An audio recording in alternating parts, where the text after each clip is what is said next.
Well, if you live in the Temple or even the Bell County area, you may have noticed a sharp increase in the homeless population over the past few years. But what's causing it? And what's more, how much is it costing you, the taxpayer? Over the past few weeks, I set out to find those answers in a Channel 6 News exclusive. For most of us, it's a world that's unimaginable. You can't adjust, so you just survive, really survive. Your next meal, the place you lay your head at night, and uncertainty. When you're a parent, you always want the best for your children.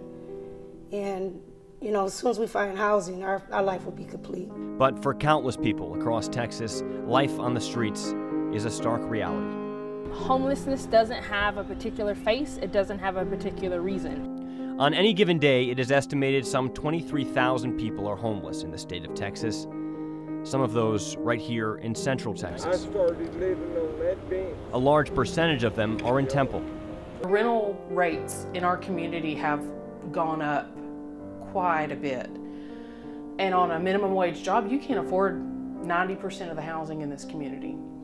In 2016, it was estimated that there were 515 homeless people living in Bell County. And in the last year, that number has only continued to rise. We have seen that our shelter stays full for the most part every night. Chantel Millen is a Corps officer at the McLean Center of Hope in Temple, one of the newest facilities in the area, built in part to deal with the rising homeless population in the city. Because we have our Center of Hope here that allows us to house up to 44 women and children, we do know that there are many reasons out there, and the beauty of that is regardless of what the reason is, we'll do what we can to help. One of those women is Stacy Jones. Stacy moved to Temple from Detroit to be closer to her sister and in search of a better life for her 4 children. And I want to give them a chance. I don't want them to come, become one of the statistics there in Detroit. So I brought them here where it's more calmer, the people are nice. But soon, her and her children found themselves without a place to stay. So they turned to the Salvation Army for help. I sleep here, and one sleeps there, and one sleeps up here. It's just amazing that we are going to get, a new start. As soon as housing comes, we're going to be fine. And that way, I hope it comes soon, so another family could be able to get a chance to come here and take our spot and move forward in life.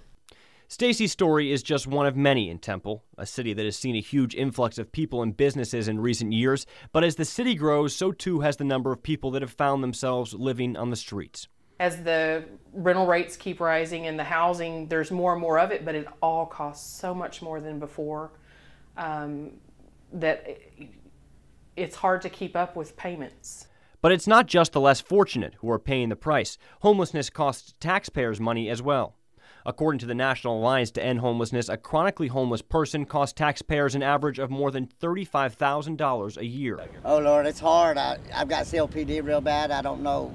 Those living on the street are among the most frequent users of emergency departments. Those visits cost money. That money adds up. So for people living in Bell County, helping end homelessness is in their best interest. Because what we don't want to do is we don't want to perpetuate homelessness. We want to create an environment that says we want you to be sustainable. We want you to be able to take care of yourself and to be a productive citizen again. And for those who are still searching for a home, life on the streets is a day-to-day ordeal. No, the winter's probably the worst. Because when you're out here and it's 20 degrees and there's 40-mile-an-hour wind, and holding on to a dream is sometimes the only thing you can do.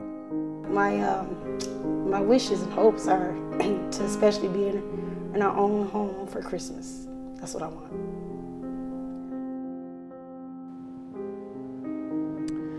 If you'd like to find out how to help with that problem, we were going to have all that information on our website tonight. That's kcntv.com.